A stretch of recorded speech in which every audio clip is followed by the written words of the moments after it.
So guys, Tucker Carlson is moving his show to Twitter. And when I say moving his show to Twitter, he's moving himself to Twitter. Obviously, it's not going to be the same show. I don't think they'll be able to call it Tucker Carlson tonight, but I'm assuming that we're going to see a welcome to Tucker Carlson. Welcome to Tucker Carlson. So with that awful impression, let's check out his announcement, and then I'm going to tell you what I think this all means. Hey, it's Tucker Carlson. You often hear people say the news is full of lies, but most of the time that's not exactly right. Much of what you see on television or read the New York Times is in fact true in the literal sense. It could pass one of the media's own fact checks. Lawyers would be willing to sign off on it. In fact, they may have. But that doesn't make it true. It's not true. At the most basic level, the news you consume is a lie of the stealthiest and most insidious kind. Facts have been withheld on purpose, along with proportion and perspective. You are being manipulated. How does that work? Let's see. If I tell you that a man has been unjustly arrested for armed robbery, that is not, strictly speaking, a lie.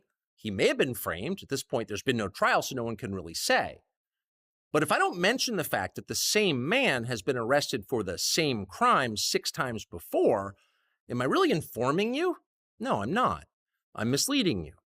And that's what the news media are doing in every story that matters, every day of the week, every week of the year.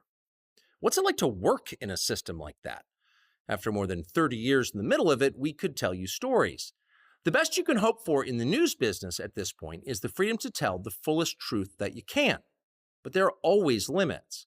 And you know that if you bump up against those limits often enough, you will be fired for it. That's not a guess, it's guaranteed. Every person who works in English language media understands that. The rule of what you can't say defines everything. It's filthy, really, and it's utterly corrupting. You can't have a free society if people aren't allowed to say what they think is true. Speech is the fundamental prerequisite for democracy. That's why it's enshrined in the first of our constitutional amendments. Amazingly, as of tonight, there aren't many platforms left that allow free speech. The last big one remaining in the world, the only one, is Twitter, where we are now. Twitter has long served as the place where our national conversation incubates and develops. Twitter is not a partisan site. Everybody's allowed here, and we think that's a good thing. And yet, for the most part, the news that you see analyzed on Twitter comes from media organizations that are themselves thinly disguised propaganda outlets. You see it on cable news, you talk about it on Twitter. The result may feel like a debate, but actually the gatekeepers are still in charge. We think that's a bad system. We know exactly how it works, and we're sick of it.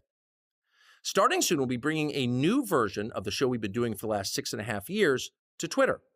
We'll be bringing some other things too, which we'll tell you about. But for now, we're just grateful to be here. Free speech is the main right that you have. Without it, you have no others. See you soon. So it's a weird move for me going to Twitter.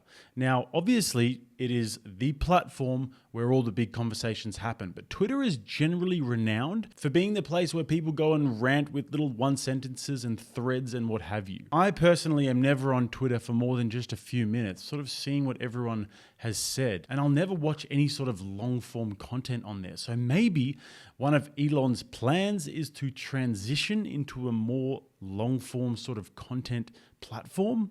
Something that can compete with and rival YouTube. I mean, that would be cool. Or maybe this is just a conduit for Tucker, a temporary resting place for him before he makes his next bigger move. And I would assume that it probably has something to do with the contractual situation with himself and Fox. But then again, I know in Australia we have laws where you can't actually stop someone from going and working again. There are certain contracts in place, but you can't stop somebody from making a living. So I'm not really sure how that all works.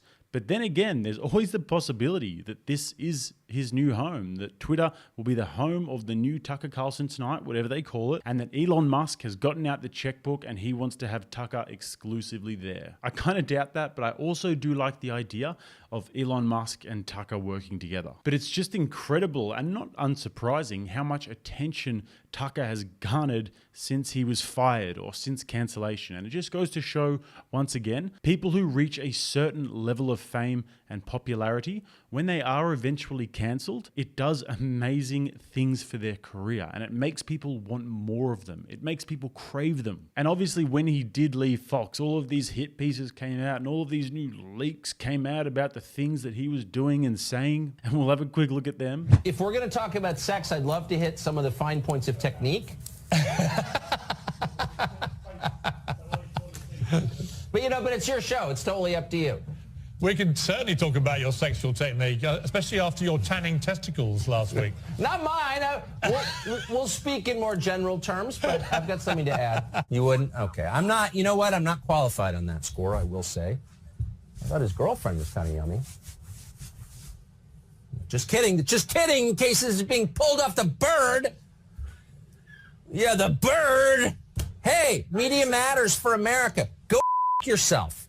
That's the first thing I want to say tonight.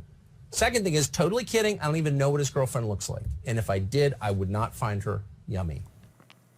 Legend.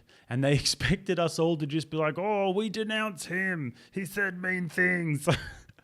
But it's just not happening. People love him more than ever. The more the lamestream legacy media comes for you, the more people like you. They did it to Trump, they did it to Tate, they did it to the Twitter king, and now they're doing it to Tucker. The 4 T's, baby. But guess what? It only made them stronger and it only emboldened their audience. So what's the story here, guys? Well, in my opinion, the story is that there is another extremely popular and influential figure that has gone rogue. And Tucker is an interesting one because he's worked behind the veil of the legacy media and of the Matrix, if you will, for so long. And I'm looking forward to seeing what he reveals about his experiences, because you can guarantee, as much as he is a contrarian sort of figure, he would have seen some things and he would know some things. And you can guarantee that he probably would have protected his job on multiple occasions. So we saw what happened when Elon took over Twitter.